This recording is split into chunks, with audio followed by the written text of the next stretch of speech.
Let me just say this right up front, because way too many people whisper about it instead of talking openly. The moment someone with type 2 diabetes hears the word insulin, they start to panic. And it feels like a milestone you never wanted to reach. Like you cross some invisible line and suddenly everything feels heavier. But I want to walk with you slowly through this, because insulin is not a punishment. It is not a failure. It is not the end of the road. It's a tool, and like any other tool, you just have to understand how it works, why doctors prescribe it, and what happens in your body when you take it. So let's break this down together and stay with me until the end, because later in this video, I'm going to tell you about the one insulin mistake almost everyone makes in the beginning and how to avoid it. I'm also going to explain exactly why some people go on insulin temporarily, but later come off of it as their blood sugar improves. That part surprises people, and you need to hear about it. So let's get right into it. First, let's talk about why insulin is even prescribed. Type 2 diabetes begins with insulin resistance. That means that your body is producing insulin, but your cells aren't responding the way that they should. Imagine your pancreas is knocking on the door, trying to deliver glucose into your cells. And the cells are like, not today, honey, we are busy. So your pancreas knocks harder, produces more insulin, gets louder, gets stressed, until eventually it gets tired. Not broken, not useless, just tired. I hope you understand from what I explained. That's when blood sugar starts climbing. That's when A1C rises. And that's when doctors might bring insulin into the picture. Not because your pancreas has failed, but because it needs some support. Now, here's where people misunderstand insulin. When you take insulin, you're not replacing something that's gone. No, you're giving your body a break because it's tired. You're giving your pancreas a moment to rest, recalibrate, and catch breath. Think of insulin like a substitute teacher coming in when the classroom is too chaotic or when the main teacher has to go on a break. The goal is to bring calm and balance into the situation. And here's something most people don't know. When your blood sugar stays high for too long, your cells become even more resistant to the insulin. Insulin acts like a reset button. When your numbers come down into the healthier range, your cells can actually become more responsive again to insulin. That's why some people go on insulin for a while and then come off of it later. Their body finds balance and the pancreas starts doing its job again without as much help and less work. So now let's talk about what actually happens in your body when you take insulin. When you inject insulin, it acts like a key that unlocks your cells. It opens the door so glucose can finally get inside. Instead of floating around in your bloodstream causing damage, it goes into your cells where it belongs. That's why insulin works so quickly, because it's not waiting for your pancreas to try harder. It's stepping in and doing the job immediately, as soon as you inject it.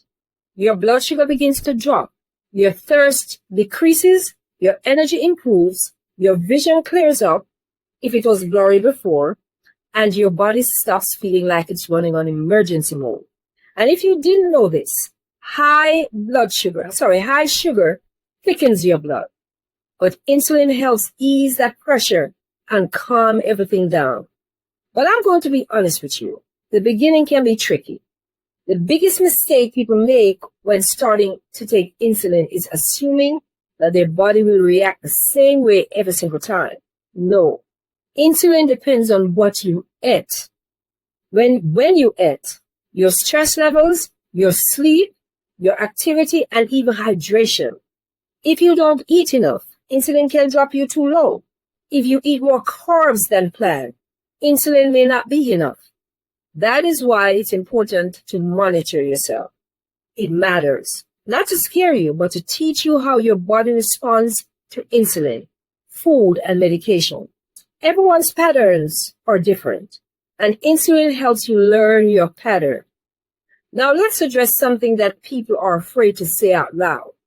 Some folks think taking insulin means their type 2 diabetes has become type 1. No. These are two completely different conditions. Type 2 diabetes with insulin is still type 2. You are not turning into type 1. Your body simply needs extra support. Something else that people fear is being stuck on insulin forever.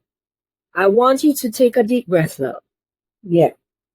Many people, especially those that are newly diagnosed or with very high A1C, start insulin just to stabilize their numbers faster. As their lifestyle changes kick in, as their eating habits improve, and as their body becomes more sensitive to insulin again, the doctor will lower the dose, as was done in my case. Some even stop taking insulin altogether. Your journey is not fixed. It's flexible, but it depends on what you do.